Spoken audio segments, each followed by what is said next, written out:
to know that that's not what it's about. You are not audience, you are community.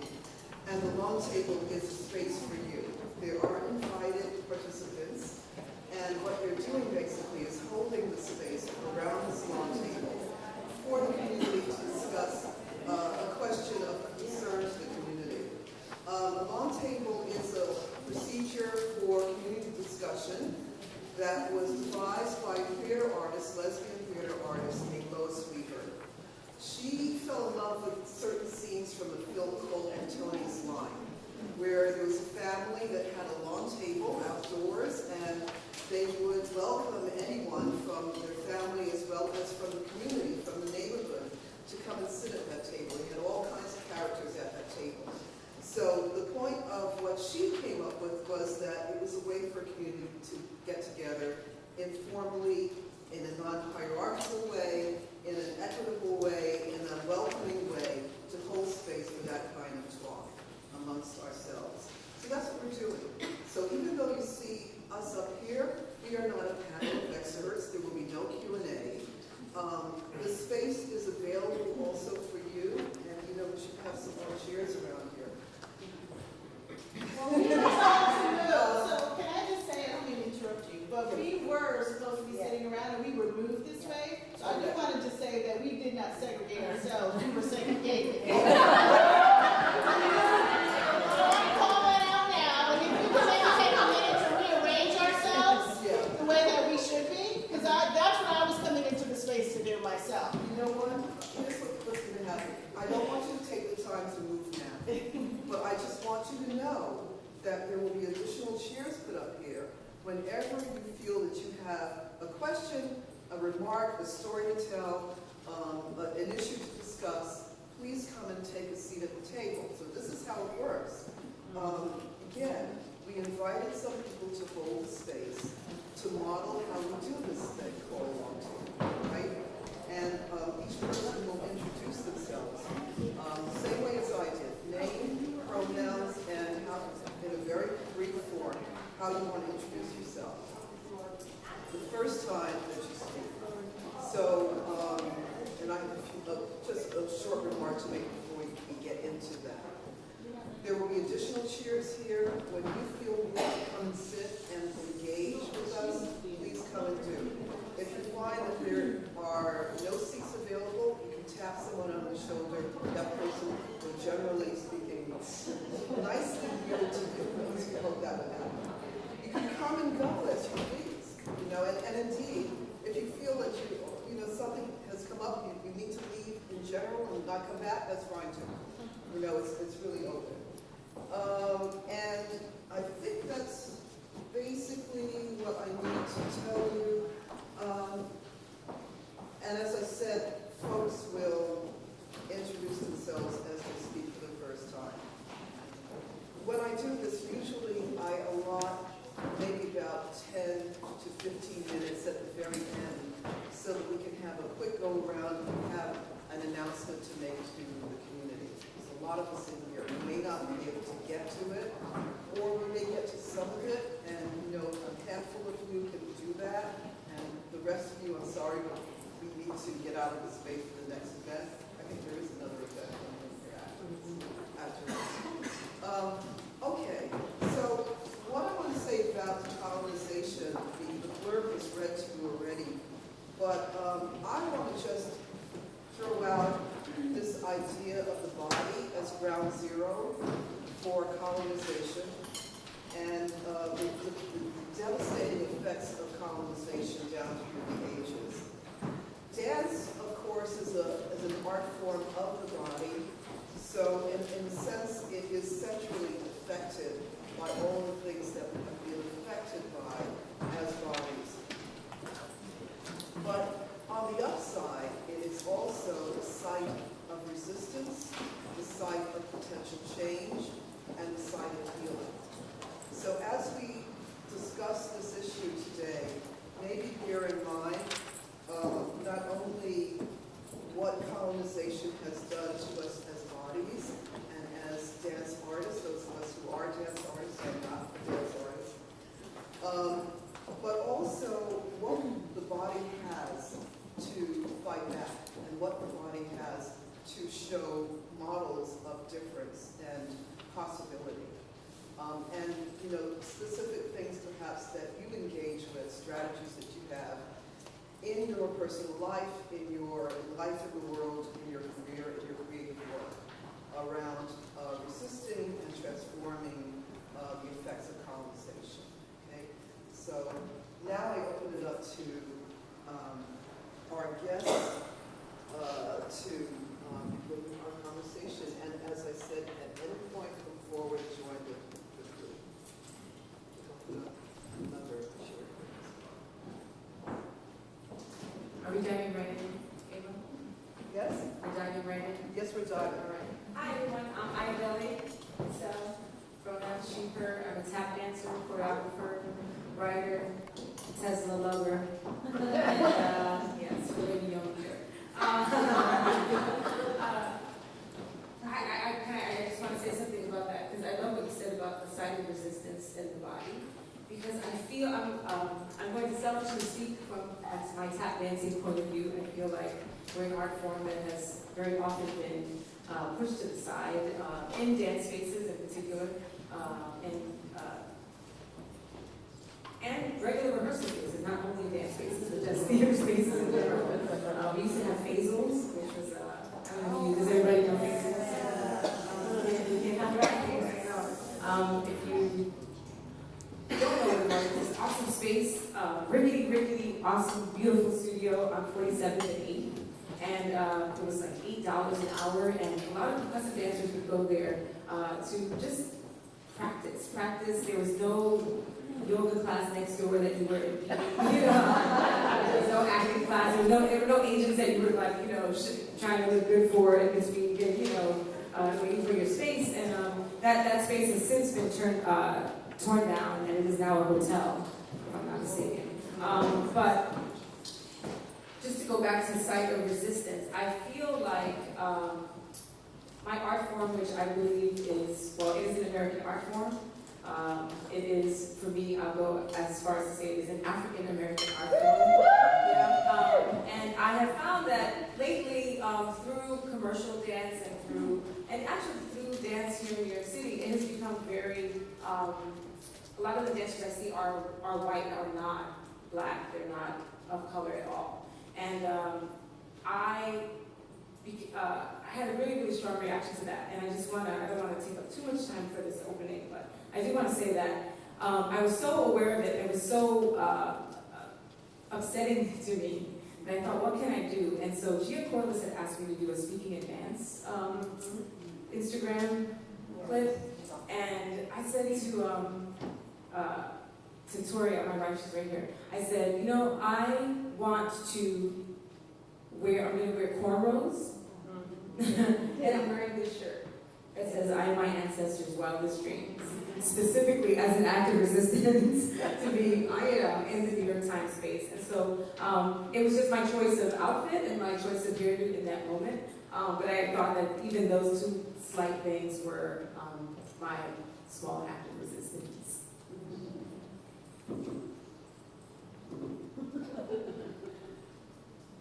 Hi, my name is Laila Zami. Welcome. Thank you for being here. Thank you, Ifa. Should I say Ifa or Ifa? I'm a dance scholar, and I also work with the dance company Oksana Chin Oksana. Oksana is also my wife. She's my mentor. I work as a musician and with spoken words, with different art forms, which are not dance, but around dance, and dialogue with dance, basically. I'm from France originally. I've been based in New York since 2015, and I also serve on the programming committee to this symposium. And maybe just the words in terms of use of space, which you addressed. So I also thought it was interesting to observe how people use the space, or how people are being directed through the space. And since we're talking about decolonizing dance, really the question that kept weighing over my heart all this time, because I'm in the programming committee, is that we do not have dance scheduled in this company. So I really tried to, advocate for that. But as you can see, the program is full of really, I think, really important talks about dance, but but I believe that a first step in decolonizing dance is that if we have a dance symposium in the dance space, there should be dance. As much as it's not decolonized. So I just wanted to put that out of the room. Not in an accusatory term, because as I said, I'm also part of the committee, just as a, observation of the state of school. Hey, good afternoon. I'm Andre Zachary, and I'm the artistic director of Renegade Performance Group, based in Brooklyn, New York. And RPG is a company focusing on contemporary Black aesthetics and expressions through dance theater, film and media, and site-specific performance work. I am currently a guest professor at Virginia Commonwealth University. I've been guest faculty at Florida State University. For those that don't know me, my work and how I am kind of embodied in the field, I've started really some major collaborative projects. The first one was the Afrofuturism series, which I began in 2013. The second project is DAP Line. It's a collaborative work with visual artist Lamont Hamilton, looking at the DAP as a gesture, as an intergenerational gesture of love and solidarity between Black youth, mainly Black youth in the United States. And so with those works, and I mainly work collaboratively with artists in various disciplines and understanding how our respective mediums really inform each other and what they bring into performance work. And going back to kind of the mission of what I do, and since that Black cultural aesthetics and expressions is something that I fervently embody and really assert with the work, is really, for me, a practice of decolonization, of really decentralizing Eurocentric aesthetics and practices and allowing it to exist on a ring and periphery, but then really re-centralizing so many Black cultural aesthetics and expressions that have as well been undermined, but then as well, ironically, economically drive the artistic and cultural bastion of the U.S., but then almost in another turn of irony are then kind of re-whitewashed, and then, a white face is then put on it, which, occurs again and again and again. And then, I guess to lean into what you were just speaking about with Fazos, I remember, walking past Fazos, all the time on 8th Avenue. Colonization is also a violent capturing of space. And in the sense that one of the things, to the detriment of everyone, space is something that is very sacred, and how space is built and how space is held, but then also how space is inherited. Because, in the sense that, I can talk with my grandfather from Haiti, and Haiti will always be there for him, whether he's here or, and again, Haiti is an example, is ground zero 101 of literally decolonizing, and the sacrifices that were kept, but then it became a little bit more urgent, and speaking of my wife, who's from Trinidad, in the sense that I was saying, Candace, a lot of the cultural practices that exist within the culture can be passed on because the space is still there for you. Fazos is now gone. So what is the next generation that is going to inherit that space and understands the legacies of how to innovate within it, to honor the traditions and ancestors that came before it? And so when we look at these various spaces, especially within hip-hop culture, I think that's something, I'm sorry not to speak too long, I think that was something within hip-hop that was very sacred, that I think a lot of people, especially if you weren't in it, you didn't understand. I mean, you knew places like, sometimes where I'm slow, sometimes where I quit. I was on 125 the same day. Geography was an important element of hip-hop. I mean, that lets you know where each and every Black community was on this entire continent. And now to see those same spaces really being violently taken away means that another generation can innovate and inherit those spaces with a sense of not, and ownership is the wrong word because that again is in a capitalist sense of singularity, but in a sense of, I guess the word is inheriting and treasuring and nurturing it to move it forward. And so those are some of the things that I'm thinking about currently, as well as others. So. Hi, everybody. Excuse me. I really don't want this to turn into a panel, so I'm encouraging folks to, as they feel, comfortable, to come and join us. And I want to feel like I'm with my family, because in some ways this is a bit of a reunion. This event for me, and I get to see a lot of folks that I don't get to see all the time. So just wanted to say that to start off. My name is Jay Soto. I am a Chicano artist, arts organizer, arts administrator. I work for Bloomer Research. I am their programs coordinator for equity and inclusion initiatives, which basically means I wear two hats. I coordinate for the Artists of Color Council. It's a group of people, artists of color, who make sure that Bloomer Research is distributing its resources equitably to artists in the field who are of color. And I also program the Studies Project series, which is a discursive series that happens about 9 times a year, conversations. A couple things coming up for me right now is inheriting space and thinking about names.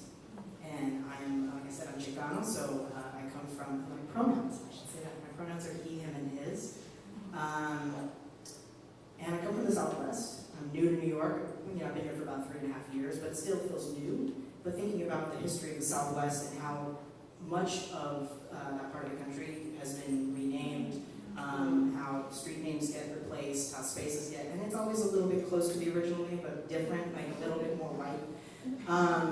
And I just want to acknowledge that the naming is so important. Naming of space, naming of people, my name, everyone's names are, a short name. It's just the letter with a period after it, but that is on my own kind of geography and how I move through the world. So thinking about, I think when we meet new folks or collaborators with folks we're working with, thinking about the importance of that as also space.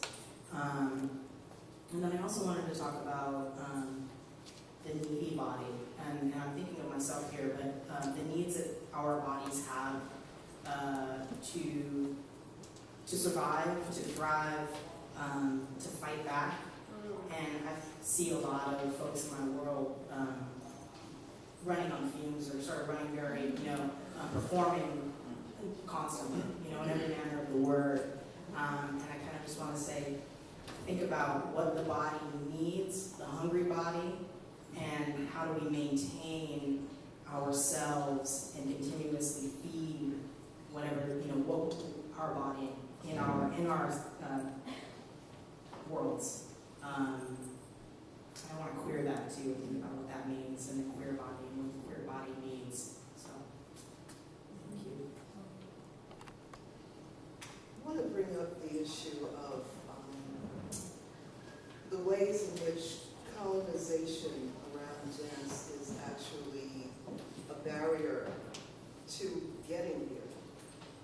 A lot of the folks here are already in the struggle. They're doing the work. They somehow self-identify as dance artists or in some way connected to dance and have plunged into that work. But I often find myself thinking, maybe partly because of my own story of not getting there for various reasons, I think about the folks who have never been able to enter this world and how some of the reason around that has to do with colonization and the internalization of notions of what the body is and can be and what dance is and can be, issues around gender and who can do what's acceptable for whom, issues around body image and body type and what is required of certain traditions or techniques in particular forms of dance. So, I just want to throw that out there so that you can also think about maybe some stories that you have or some experiences that you have around that kind of either internalization of those messages, those colonizing messages, or being somehow controlled by that, and whether that has influenced your progress, your advancement in this work. Please come.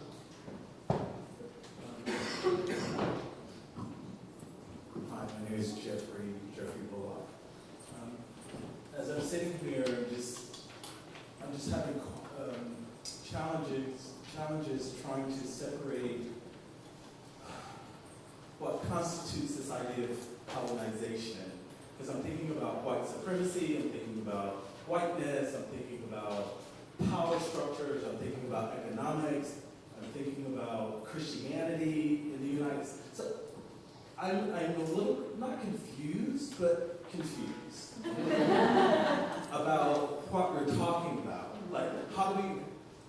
How does space get colonized, and what does that mean? Does it mean someone's controlling what happens inside of that space? Is it, is it then my body as a space? Is it the thinking? I love this idea of you saying about where a body belongs and that sort of, that psychological imprinting of where my body belongs. I'm just trying to figure out some of these strands because it's kind of is swirling for me. There's a lot of intersections, and I just feel like if I'm confused in the room, there's a lot of people confused in the room about colonization, and people go, well, what does that mean? Is it me? Is it programming? Is it about who I put in a space or not? Who I give money to? Well, all I can say to that is if it seems like it's a lot of threads, it is, because the threads are making a knot. And that's what we have to attack, that knot, and it's not easy. Well, I guess a prime example of that is what happened with the Seoul Summit, Fort Greene house parties. Anybody used to go to those? Okay, so every Sunday, when I moved to Fort Greene in 2002, that first summer, that's when I fell in love. I was like, wait a minute, every Sunday on Fort Greene Park, there's a house party on the top of it, and it was like, yeah, every Sunday. And that happened from 2000, that was going on for a long time, up until 2007, when the community board of Fort Greene, once it became more white, voted to, because it would happen in June through August. They said, well, it's too much noise, it's too much racket.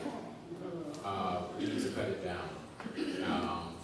And so they voted to have it only on 4 Sundays in July. It's since only now been cut to 2. Most recently, I think they also complained about Afropunk. What was happening in Commodore Berry Park, Way Park. Apparently, they complaints about Afropunk. And it's just kind of like, wow. So, colonization is, again, taking away space, taking away economic engine, taking away a safe space for a plethora of bodies to express themselves. Number one, viscerally, because we as a people do the thing like this. And then the executive decision collectively to protect a certain comfort without having regard for the various histories that have made it over time, but then also made the various places attractive for you to move to. So.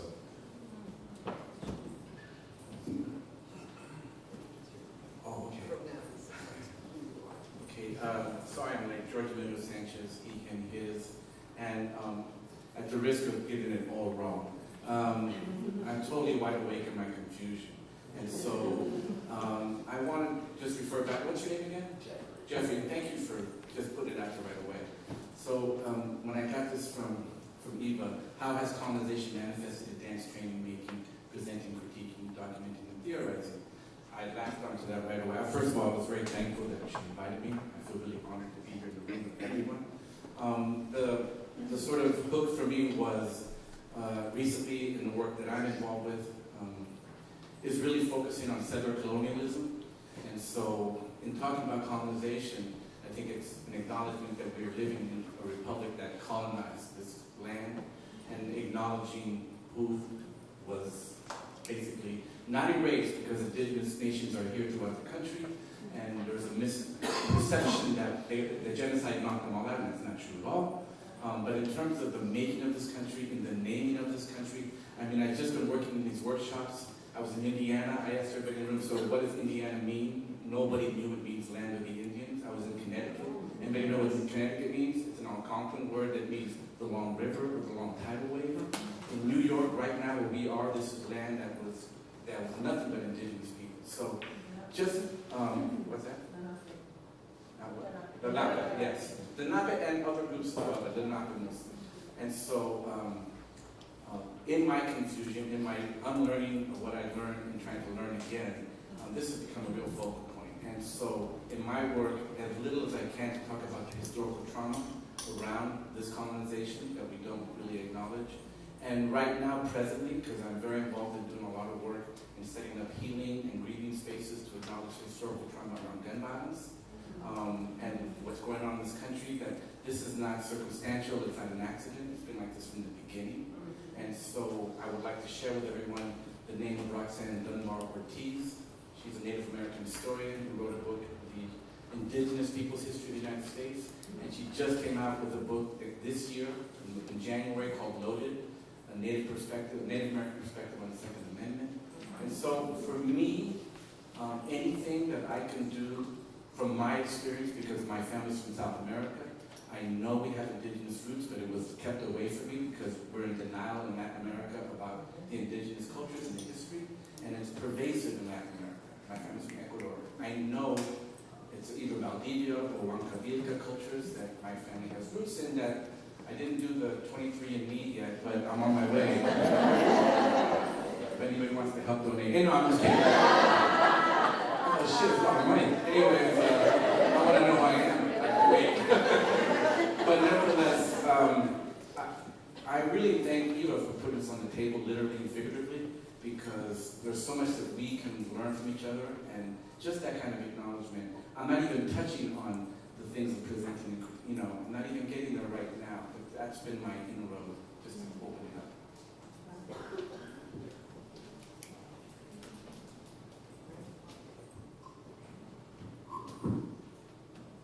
Going to deviate a moment from your worldwide sensitivity to the current state of various people. And I would like to go back to the body, and I'd like to talk about a simple phrase: motion is the engine for creative thinking, acting, and being.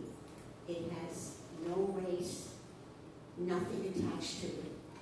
A body should be individualized. A body should be creative. A body should be improvisation. A body should not conform, be rigid. The body impulses affect the brain. If the brain goes first, we become a little more, I'm a Brooklyn girl, idiotic. If the body comes first, the impulses of the body bring out something incredible in the brain. I would like to say, as an experienced performer and teacher, I have had fights with my students of color, and I would like to say, why are you doing that movement? It's not you. Why? Why are you taking technique that you don't like? Who are you? What are you?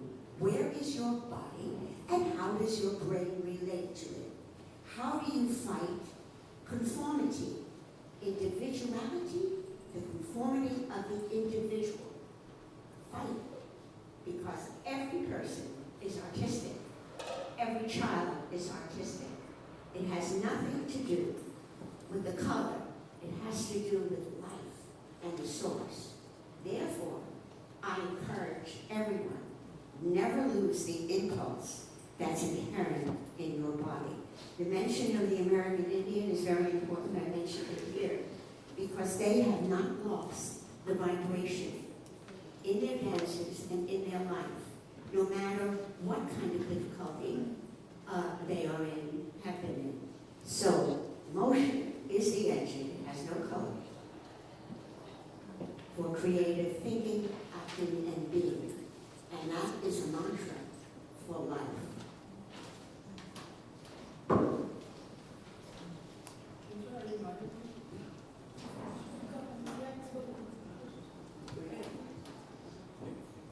Hello, I'm D'Angelo Blanchard, he, him, his. I am a high school dance teacher, also performing artist. A couple of things came up for me. Thinking as a black man from Ohio, teaching in the Bronx, I was met with, "Oh, you're Dominican. So, like, your mom is Pacalillo," and I'm like, "Whoa, what is a Pacalillo?" I don't know what that is. And they're like, "What are you talking about? You're Dominican." I'm like, "Are they from Dominica? Where's that?" So, it's weird, and I've actually spoke about this in many spaces. Most recently at the IABD conference in Los Angeles, thinking about this culturally responsive education, which is somehow a hot topic that has been out for about 30 plus years. But now is having this resurgence after they're realizing that people are deviating from this imposed way of learning dance, or this way of learning art, or this way of learning English. And really going to that and trying to pull from the culture or the demographic that we're teaching. The reason why I bring up the first thing is because when I was now invited into this space, as a Latin American, I am not Latin American. Again, I'm from Ohio. In Ohio, you're black, white, Chinese, or Mexican. So, it is true. So, having these deep ethnic conversations with fourth graders about what type of black I am really opened my eyes into what I'm now representing. What I'm now representing as a teacher, as an artist, as a black man, as an informed artist. And now I'm thinking, I'm also a dance artist with John Jasper, so not to give anything away, but we're having this conversation about imposed learning. When you, as a black person, ballet is not in there. Well, I sing French, so it's probably in there. Someone owned me. But thinking about how ballet is now adopted onto the body, something very foreign, something not that good for your body. But thinking of these imposed things, these colonized things, how does that represent on a diverse body? When I'm thinking of bringing African dance to my Dominican population, to my Jamaican population, it's all in the diaspora, but when we talk about the diaspora, what are we really talking about? I just recently saw Black Panther. And there's so many different conversations and think pieces about this movie that can go anywhere. But we're really thinking about what does it mean to have an African country that had no touch of colonization? What does that mean for that society? Could it have been that rich? Do we get to fly there? But then, thinking about my students, as a dance educator, and really getting to interact with these students and getting to share who I am, who they are, what does it mean to pull that out of them? There's a larger conversation specifically with the Dominican population about what does it mean to be black? Because I'm not black. I'm not Haitian, that's ugly. And I'm like, no, that's not what that means.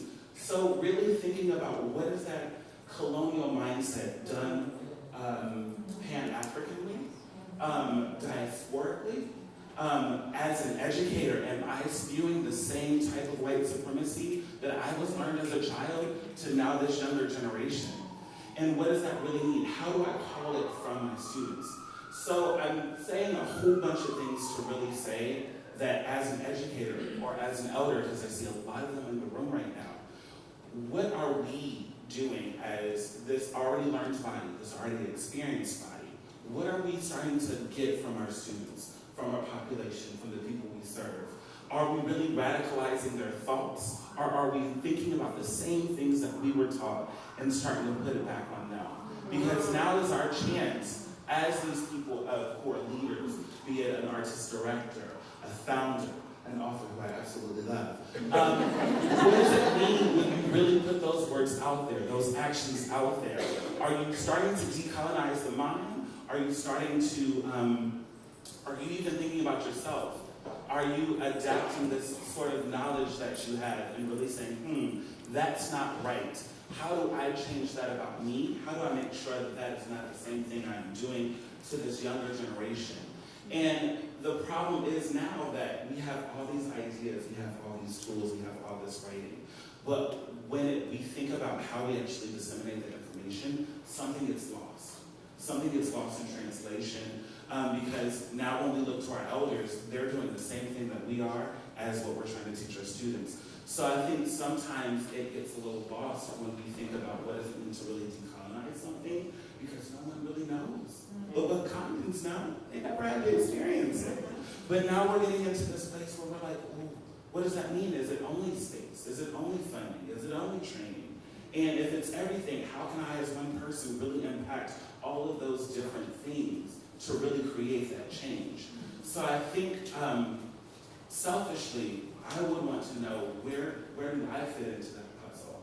I mean, I can pretend to say, yes, I'm trying to radicalize these young minds and to really embrace their culture because unfortunately, I can't think of my body as this clean slate because I do have a culture that really informs how I learn information, how I receive information, and most impactfully, how I disseminate that information to another generation. So I want to know how I fit into that. And that is kind of that battle that I'm trying to, as a young teacher and a budding artist, how do I get to have that fortified voice to really speak to myself and to the community in which I serve? I want to remind everybody that we have room for you at the table. I will take myself out to open up a chair for anyone who wants to come in and talk.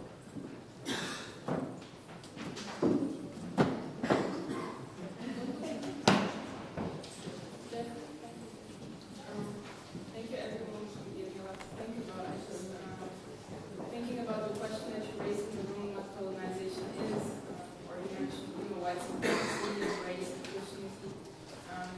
In terms of my own reflection, I think it's really important to separate the reflection about colonization and race. I think we all need to be aware that we live in a Western capitalist society, that we're like part of this colonial system, and I think as a person of color, we live this duality, which is difficult, that we experience racism, and but we are not safe from reproducing colonialism. And so what I try to ask myself within this conversation is how can I decolonize my body every day, and how can I make sure that I don't reproduce things, because as we all know, there are things that we can't let out, so sometimes you might do a bad experience and you're not going to maybe react the way you would want because you're in a certain hierarchical situation, or maybe it's just too much for the moment, and often what can happen is that you let it out at someone else who's also the subject of oppression. And so I feel like there's also a limit to how far we can think about decolonizing the space, as long as we are part of this room with Aircon, which is also colonial, or living in the United States. So still, this conversation is important.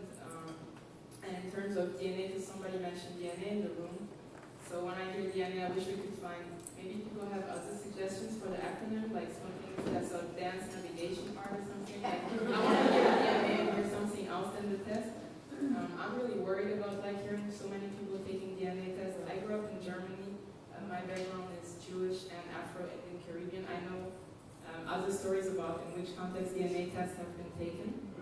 I get really concerned about hearing people who told me that they knew what their ancestry was through dreams and spirituality, and who had a doctor telling them something else, and now they don't believe it anymore. They don't believe their own heart anymore because a doctor told them something else. For instance, someone being mixed of Native and African American descent, but then someone telling them, you're not Native, you only have African Americans. Because talking about what you mentioned about what kind of Eurasian, so and talking about Black Panthers, it was in the space. I've been to African countries, and I have many African friends who are also really upset about that movie. I haven't seen it yet, so I'm not gonna don't have an opinion. You know, and I'm really grateful to all the dance artists who are in the room or that I can see, because I feel like they have this most powerful tool to maybe decolonize themselves, but also really give us other ways of, you know, even understanding decolonization, not through the words that we're using right now. It's just this as a medium, because I see colonization personally as also an engine, you know, a structure. It's not this one thing. And I'm really grateful basically for all the people who use their bodies to do something else with it. They're helping us to think beyond these boundaries, other uses of space, other uses of time, and other models of solidarity and alliances. Maybe I would also like to have the word alliances.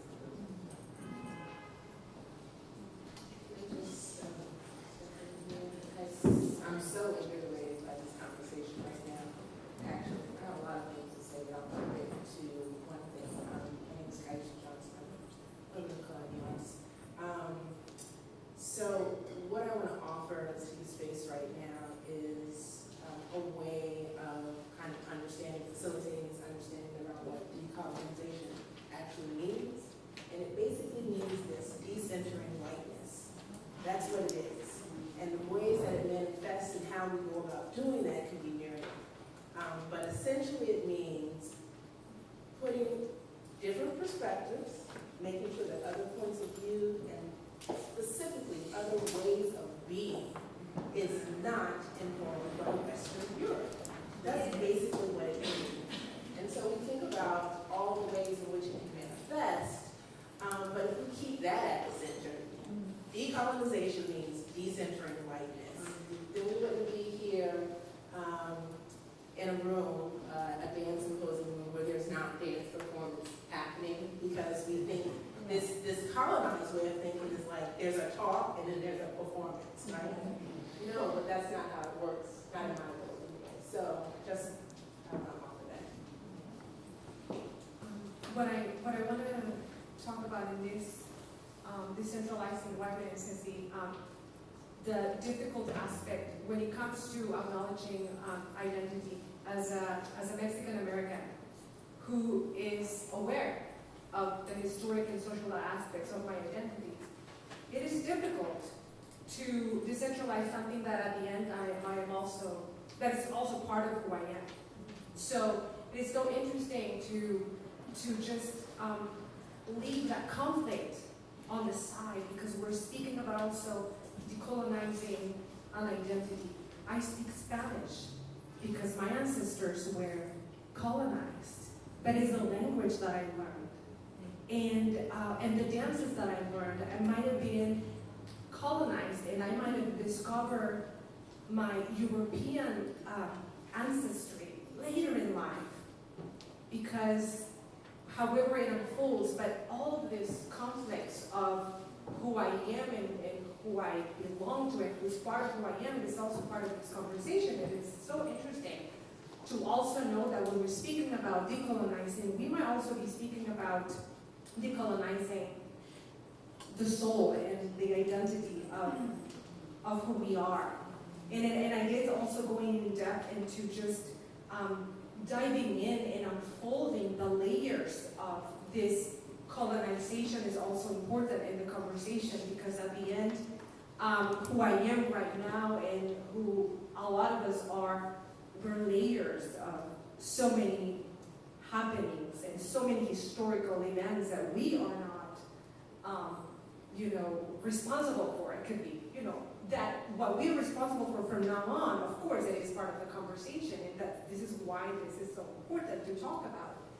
But as we unfold this conversations of decolonizing, it's also important to be careful about that sensitivity and vulnerability of the identities that we're referring to, in all the layers, in the meaning of all of that, because at the end, it is going back and saying, yeah, at the end, I am part white, I'm Native American, I'm African, I'm all of these things at the same time, and I need to value and I need to honor each one of those, and in whatever capacity I can, through my movement, through the work I do. And I think the important also, and I'm gonna leave it to this, is to be aware of all of this identities that we're talking about in unfolding and how each one plays role within the other one. So, hello, hi. My name is Deborah Sparron, and my pronouns are she, her, and hers. And this is a very personal conversation for me because this is something that, being born in Jamaica, a place that, of course, was colonized, and then their motto is out of many we are one. So it's a space where colorism thrives, right? Because race is not a thing there. And it's a space where whiteness, blackness, Chinese, all of those things do exist. So even though race doesn't exist, we recognize we have Chinese, we call them, Chinese Jamaica. That's, not very proper, but have you in a very, colonized way of speaking English. But so we see difference, but we all say, oh, we're the same, we're all Jamaican. Then arriving here to this country, I realized that I learned from society that I had to leave Jamaican Deva home. Because when I walked outside, I was now black. So now, to the woman who was sitting here, when you were saying that your students of color argue with you and you say, well, why do you do that, or how do you do it, blah, blah, blah. What do you see when you see them? If you were to see me, what would you see? Would you see me being from Jamaica? Would you see my connecting to my Irish grandfather, great grandfather? Would you see my roots, and would you see that my individual body has all of that in it, and therefore I am not an individual. Therefore I am someone that is connected to these universes. So I can't be an individual. My body won't let me be just Deva. That's something I had to learn when I came here, because I can be Deva with my family at home, but out in the world, I'm black. I take on an African American identity, and I don't understand quite much what that even means. I take it on because people put it on me. I can't be Deva from Jamaica with an Irish great-grandfather. So now, moving forward to education, to go back to the conversation that you were saying. So with my students, I see them. I inform them about, when I talk about dance, we start with African dance, then we move to the Caribbean, and this is what I'm doing actually at Staten Island University. And then we move, not just with African, we do some reggae, and then we also do salsa, and then, one of the most amazing moments was when my students said, oh, so there's 1, 2, 3 here? We can do it like this there. I'm like, yes! Yes, you get it. So where we move and how we move, yeah, I also own ballet. When we think about Marisha,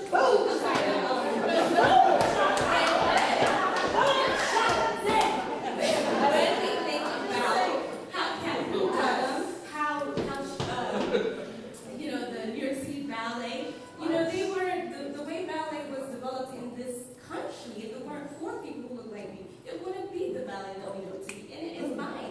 Postmodern dance, that is mine. Moving without form, without shape, who did that? We did. I'm sorry, y'all. I'm sorry. We did that. Okay, moving light on my feet and getting grounded, that's mine. And so if I put my foot and I do all of those things, that's my choice and that's my story. So that's how I see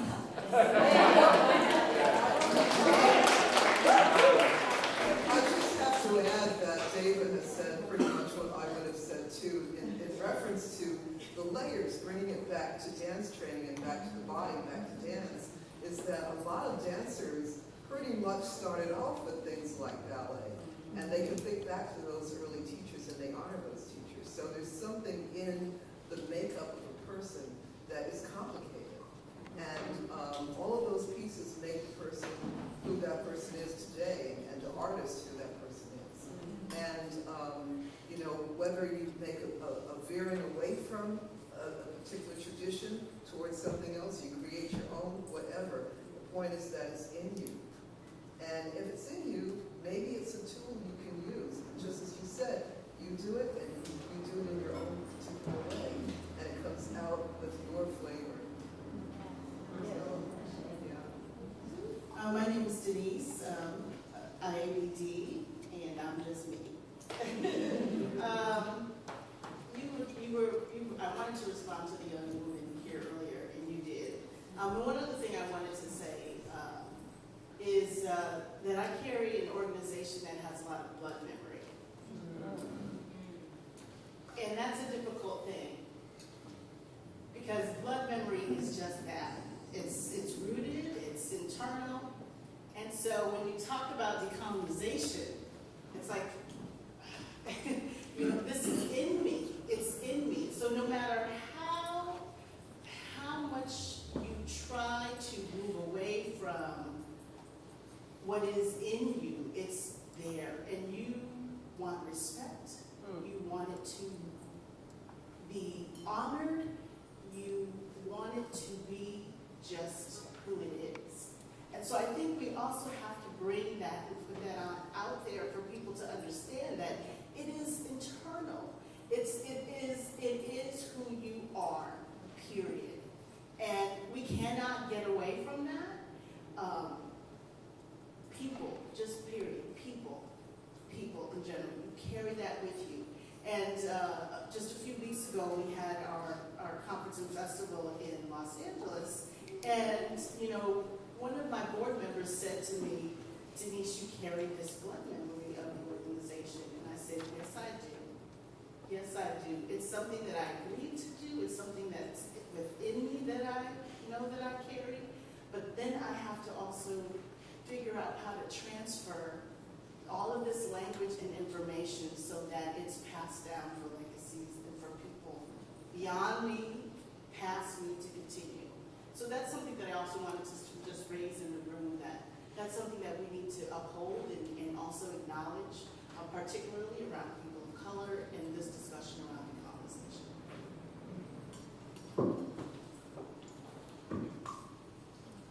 Jennifer Edwards, she and her. I just wanted to offer something for everyone, particularly for the white folks in the room, I guess. It's just a story. So I'm in the process of writing a series of essays for Jacobs Pillow, Dance Interactive, on dance and society. And I made, I think, a good choice to write about a lot of artists of color. And as I started to sit with this, I realized that I couldn't write about dance and society as a white woman and write about artists of color without inviting colleagues, peers of color to read what I was writing and help me and credit them for their emotional and intellectual work. And what is fascinating and what I wanted to share was that, so I have readers of color and I have readers who are white, and one piece I talked about artists as divinator, artists as channel for ancestors, for gods, of different traditions, and kind of across the board, the white readers said, well, this really challenges my idea of ownership.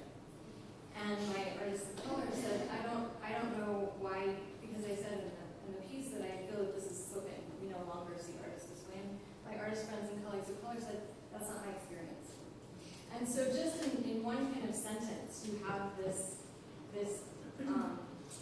embodied, intellectualized notion of colonization in writing that I was putting forth, right? Like, it called out my own internalized colonization in my writing, and of course moves the work forward. So I just invite you to do kind of the same work, right? Write or make in community, and I feel like that's one of the ways that I can start fueling that conversation, dialogue.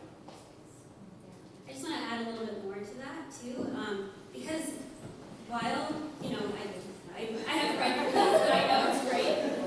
There are also other people who have written a lot about the subject of decolonization and colonization and having a real, and people of color do have to live in a way of kind of like balancing, how can I get my story out there, the story of my people out there, so people understand it and we can decolonize, while at the same time, what can I be doing to make sure that I survive and I can still move forward, because there's that constant balance of making sure that, you know, people are comfortable, but also recognizing that you don't have to make people feel comfortable all the time. Think about yourself, put yourself first, value yourself, and look for resources. Do your research and find out what is out there, because there's plenty out there, and a lot of people's work isn't elevated and isn't highlighted for people to read. So it takes a lot on our own behalf to do our own research and find the resources that are readily available online through friends and leverage that as well. Once again, I would remind you that the chairs here are available for you to come and share and sing and argue. And these are your chairs. Hi, my name is Gary, and I identify he, him, as. First of all, I want to say I'm honored to be here, and thank you for, I don't take it lightly that we're all in this space together and we get to share. It's very important, super meaningful, and thank you. One of the things that I find really interesting in talking about colonization, and specifically white culture, is that white really isn't a culture, right? And it's a lot of times it's the absence of culture, right? I mean, and I say that knowing full well that I have the luxury of being white and having the ability to not feel like I'm just me, and I can just be me, and I don't see whiteness. But I think that looking at it from the other side, there's a chink in the armor that I think everyone, you know, can start to talk about, which is that there's plenty of people that don't necessarily identify as white or Caucasian, even though we are. I mean, when we check a form, that's what we're checking, right? But I mean, I'm first generation here, and I'm interested in the stories of many cultures and many people, and I want to hear and feel and learn as much as I can. And in that way, I mean, I want to say that I feel like you have allies and support and community right sitting around you all the time, and we all need to learn a little bit more about each of us, because I grew up in Miami, Florida, so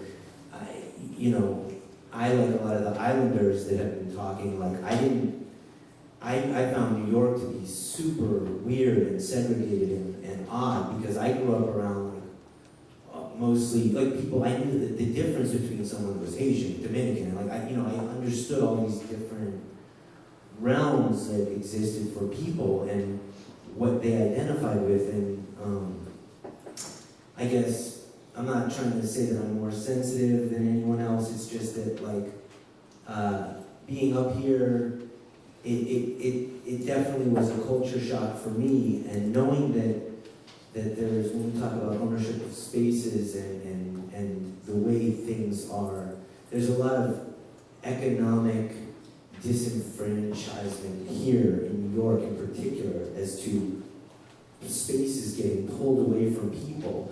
And as an oddity, like, I ended up marrying someone from Long Island, so now I live on Long Island. So now I'm not even a part of the problems of the boroughs, right? Like, I'm not like,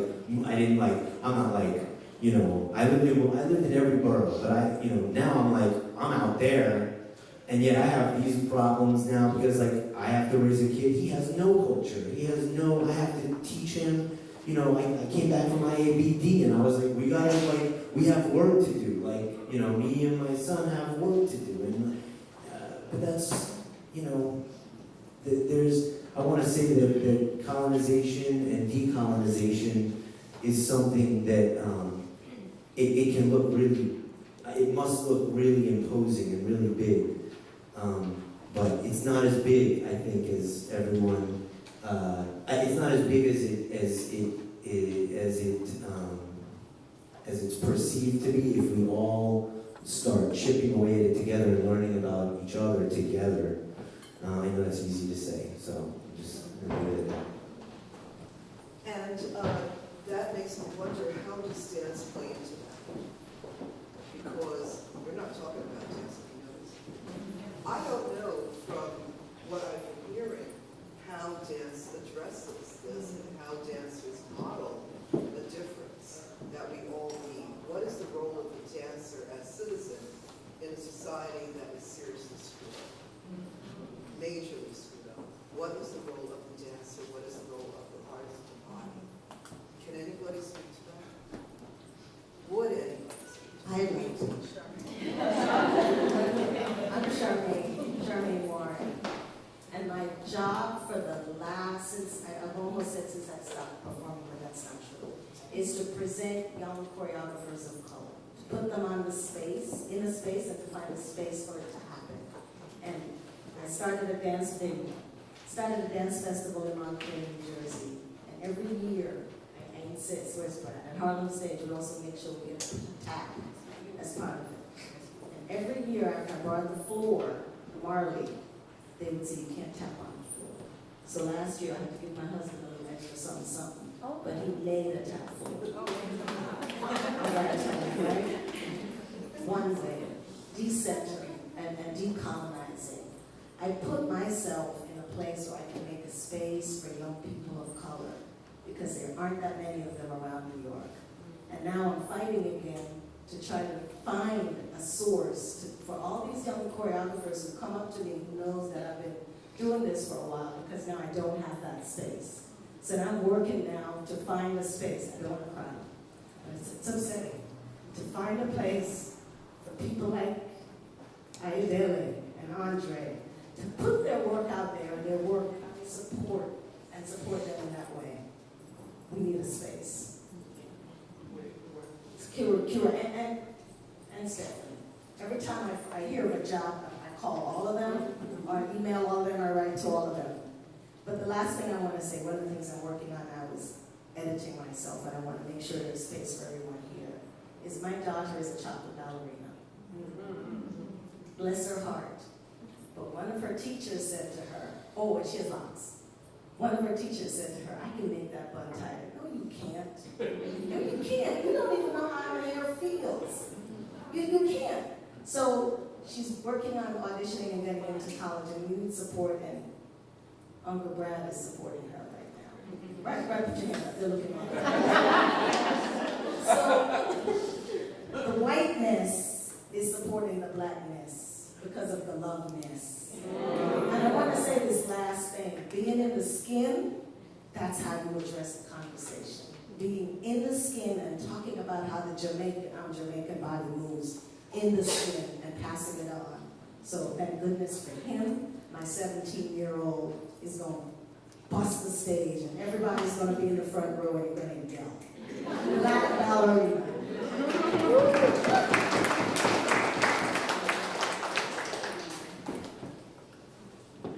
I think we addressed the knots. The knot that you were speaking of, Ava. I think my name is Stephanie Bland, she, her.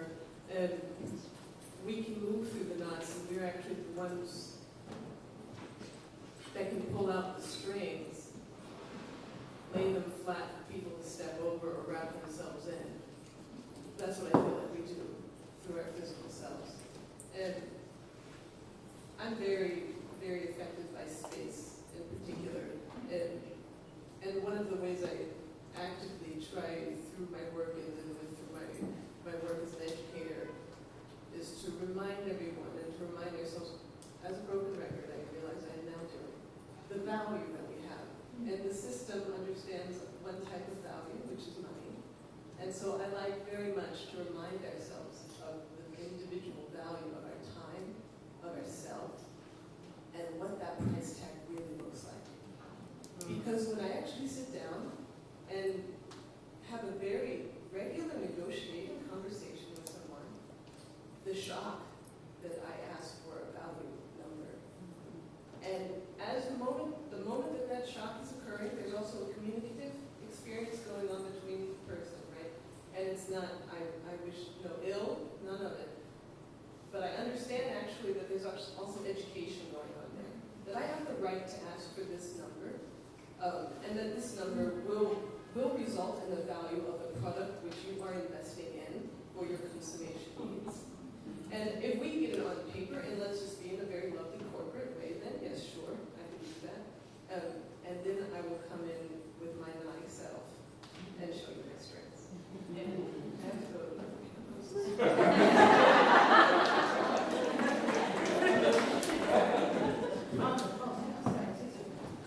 I just wanted to say, go back to the whole idea. I love the definition of decolonization, simplified to decentering whiteness. But I think the other thing that you have to add to that is there's so much knowledge that has to be added too. I think that, there has to be some baseline, a new baseline of understanding of what colonization is and what it means to decenter whiteness. If, as panelists or people who have come up here and talked about that they, either they don't have a culture or that they walk into a room and they can assume that the dominant culture is there so they don't have to think about it. I think we have to unpack that a little bit more, because I think that it's not the absence of something, it's kind of still putting whiteness at the center to say that you don't have a culture.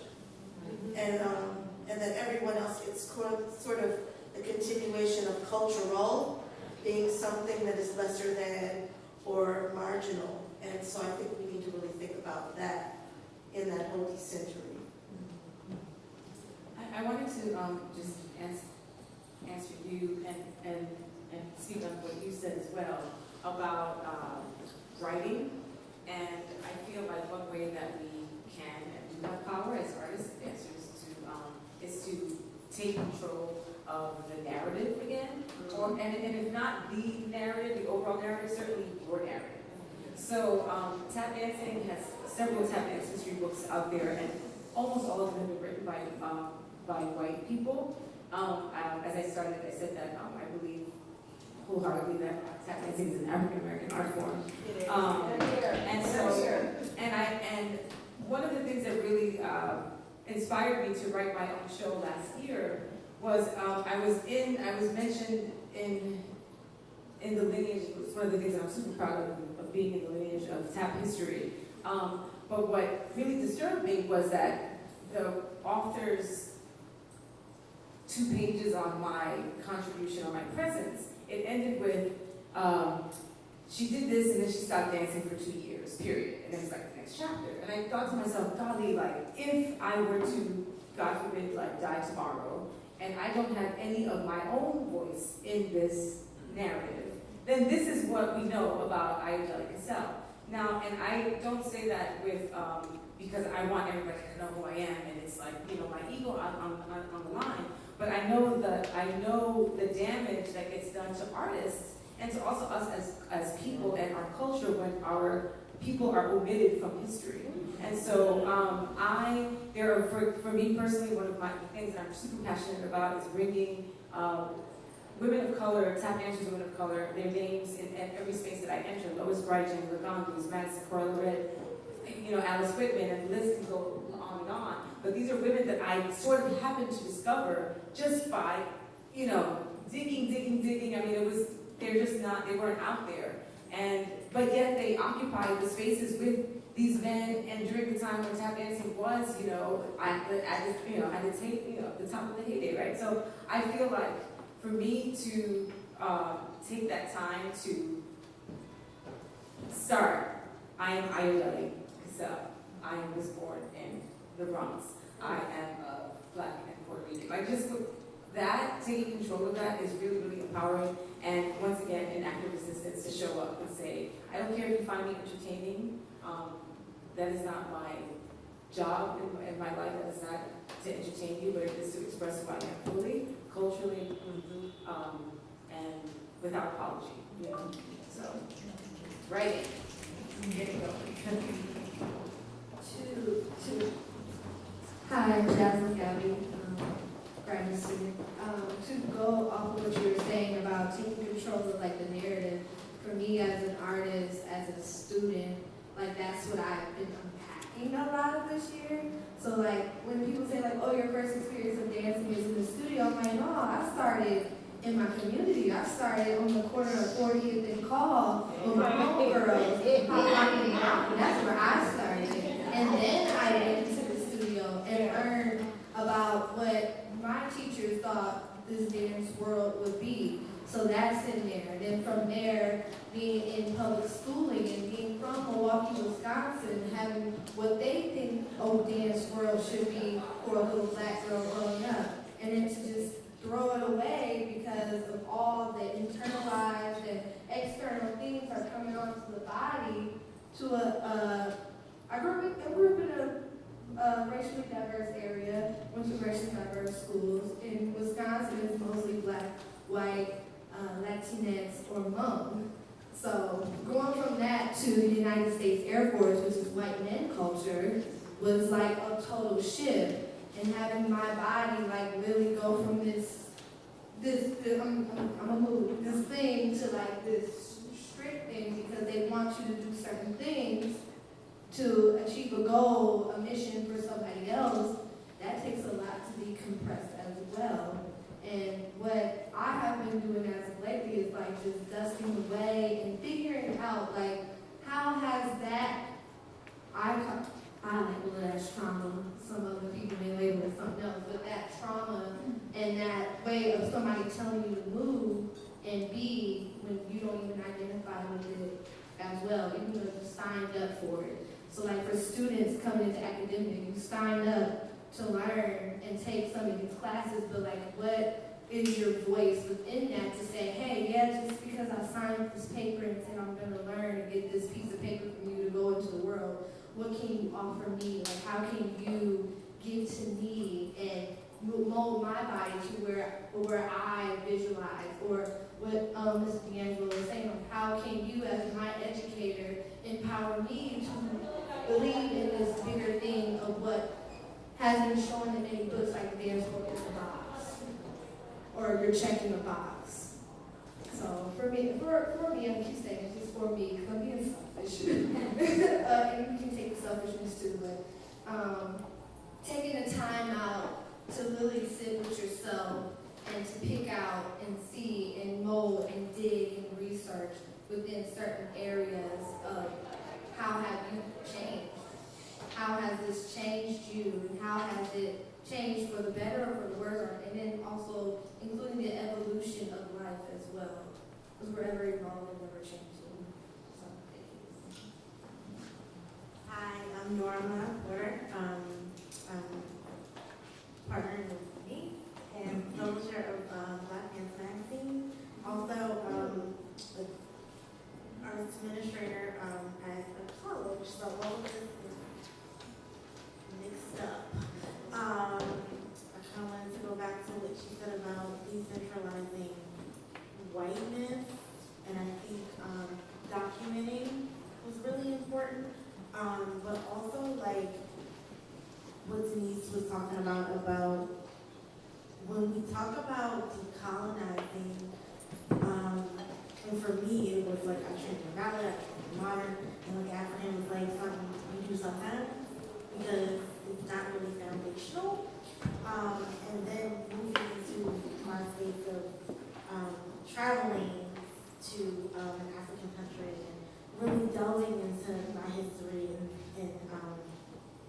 and thinking like, okay, well, then the ballet is not relevant anymore because, like, if it's relevant, then like I'm trading or I'm not embracing my, Africanness, or I'm not, or I'm like centralizing the whiteness and putting it on a hierarchy. But I think it's really important when we're talking about decolonization to remember the blood memory. To remember that, like, there are these people that didn't challenge, like, the Janet Collins. They didn't challenge these ideas of Black people can't do ballet because they hated themselves. It was because this is how they felt they organically moved, or this is what they were drawn to as humans, as artists. And so I think it's important when we're talking about decolonizing, when we're talking about claiming or being ourselves or claiming our identities or our culture to not forget that there are all of the context of these people who, like, you know, open the doors so that people like Missy Copeland can be in the spaces, or your daughter can be in the ballet spaces that she feels are organic to her. I think it's just really important when we talk about I think I used to think that it was like everything that like was bad, or everything was European, was me rejecting my African stuff, but I think it's so much more complex than that. And I think one of the things I can think about when we talk about history books was like, in my dance history education, it was like, oh, dance history, Louis XIV, and then it was like ethnic dance, Catherine Dunham, Pearl, you know. And for me, as a writer now and as a researcher, I'm looking at like, so like this happened at the same time that happened. So it wasn't like all of a sudden we gonna stick black dance or ethnic dance over here in a unit as if all of these things weren't happening at the same time and not happening in direct defiance and agency in response to the fact that the doors were closed to us. You know, so I think when we talk about decolonization, we have to remember that we want to take away the bad, but the blood memory, you don't want to throw the baby out with the bathwater, because that's super, super, super important for us. And for me as a dance artist and as someone that's trying to do some particular stuff, it's like, I need to remember and look back and find out, like, how did y'all do this? I have more resources and more information and more partners, but like I need to go back and figure out what their formula was without taking on the ugliness of, I think there was a young lady that said, like, how do we acknowledge and value the legacy without using it as a way to victimize ourselves. So,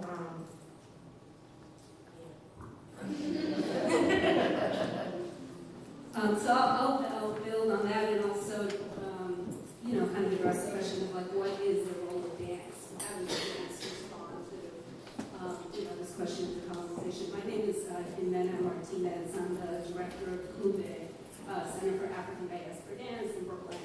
And I just wanted to just kind of emphasize how much knowledge there is built in, embodied in African diaspora dance, whether it's the traditional forms from, whether they're from West Africa or Cuba or Haiti or Brazil, or whether it's the contemporary forms, tap, house, pop locking, that the actual moves and the actual philosophy, the actual approaches to life that those bodies in dance. A couple of things. One is that, I think the traditional forms, they are an example of the Wakandas in the sense of the dance, of a way of approaching the world before colonization. We have real information in those dances, how the very movements, what they're expressing, how they're expressing it, every part, the parts of your body that are allowed to move, your relationship to the ground, your relationship to the sky. There are ways of knowing the world that are just built into those dances and are a resource for us. And then as you talk about how how those dances have evolved after the Middle Passage, right? The evolution of those dances in the islands, in Brazil, etc., they reflect that negotiation of those older ways of knowing, those older sources of knowledge. Those dances reflect, grapple with the colonization. And they have a whole range of strategies that are built into the dances around how our people have responded to that colonization, including, in terms of the woman who talked about grappling with our own identity and different layers of identity. The dances, are taking European dances and melding them with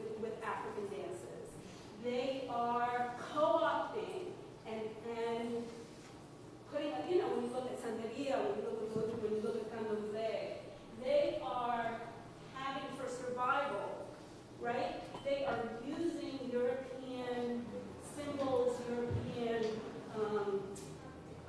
saints, but they're putting in the African spiritual cosmologies, and they're redefining it. You know, so to the world it may look like they're participating in a Catholic ceremony, but they've switched it up. And underneath that, they are carrying along with them a lot of the traditional knowledge. And so one of the things that I feel super, I think we can all feel super blessed by, is there are a lot of people in New York City in particular, you know, I'll only speak from personal experience, that have that knowledge. And, you know, and so there's just a lot of resource there for us to all to learn from in terms of how do we decolonize. And one particular example, a couple of particular examples of even the ways of dancing, like they're communal dances. It's not a performance in an audience. They originated as communal dances, and each dance had its own function in the community. And there are practices in those dances that are the antithesis of, you know, the colonized mind, you know, the conversational, the call and response between the dancer and the drummer is a different way of knowing than, you know, necessarily, you know, what comes from a Western European lineage. The circle, the dance circle, where you have a dancer in the middle in conversation with the drums, but that she or he is dancing individually with the drums with the support of their community, with the active support of their community of that circle. So those are different ways of being and approaching the world that we can actually have a lifeline to that. So I just wanted to follow that up. Can I just say, and thank you so much for that explication. We have about 8 minutes, so just bear that in mind. I know there are a batch of folks who want to get some words in. We will not have time to do the announcements, although I'd love to hear, you know, what you're doing. So we are going to end at 3:45. So please, if you have something to say, try to keep it a little brief, so that we can get as many people in as possible. I'm Kate Taylor, and everybody's been saying a lot of very important things here, and I want to say so much more than I'm going to, but to answer directly your question about dance and I'm bringing in gender issue right now, and sexual identity, and I did a lot of work in Eastern Europe after the wall came down. I moved there. My partner could not announce his gender identity. He could not, because people disappeared even after that time, and they literally disappeared. So I was called out here in the United States as part of the colonization for having a relationship with somebody who I could not have, who I would not, or he would not be interested in having a relationship with me. Then the more I lived over in Eastern Europe and Poland, Lincoln Center had a big event about dance under the, like Velvet Underground, Hungary and the Velvet Revolution. And they were going to exclude Poland because they couldn't find contemporary dance. So they came to me because I lived there for so long and worked there, and asked, I just said, why don't we look wide? Look at the dark spot. Like in astrology, where it's dark, nothing lived, and they found stars just a further away. So we ended up finding out that contemporary dance was excluded from the genres of contemporary arts in Poland because it was the body. The government could not control the body.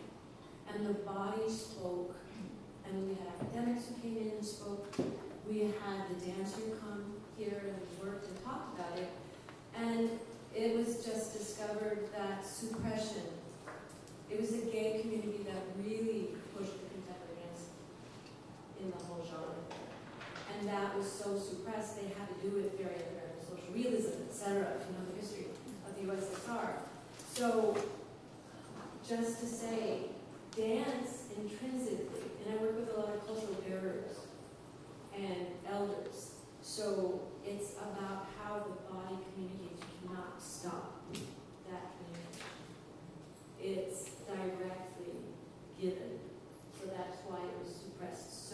strongly in a Catholic socialist country during the USSR's period.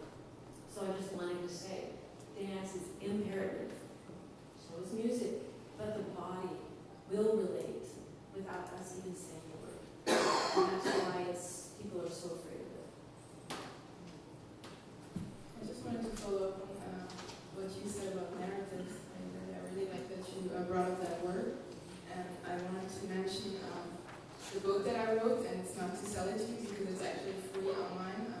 It's just to follow up on this conversation. So I see the narrative at two levels. The first one is, who writes about that. So you mentioned all of this, these women of color who are like, that we might not know of in the history of them or how people have written about you. And the reason why I wrote this book is because I really wanted to write about living choreographers of color who I think shaped the dance world right now. And two of them are in the space. Well, one is Oksana Chi, the other one is Andre Zachary. There are others who are Afro-French, Afro-Caribbean, one Palestinian, one Taiwanese. So I think it's really important also, right, FIS is doing also so much work in decolonizing dance writing and making sure that certain voices are heard, or that we find other ways of writing about dance. And the other level of the narratives is, as you all mentioned, is the dancer being on stage is like in charge of their own narratives. So I was really interested in the book in looking at how these dancers, choreographers, because they choreograph their own body, they have this power to, really decide which narrative they bring out there for an audience. Sometimes, telling narratives about their people and their culture, but sometimes also playing with visibility and, maybe telling a totally different story and asking us to re-challenge, why am I only seeing a dancer of color? Maybe they may be able to tell stories about other people that are not necessarily their own language. So I think that's part of decolonizing dance means.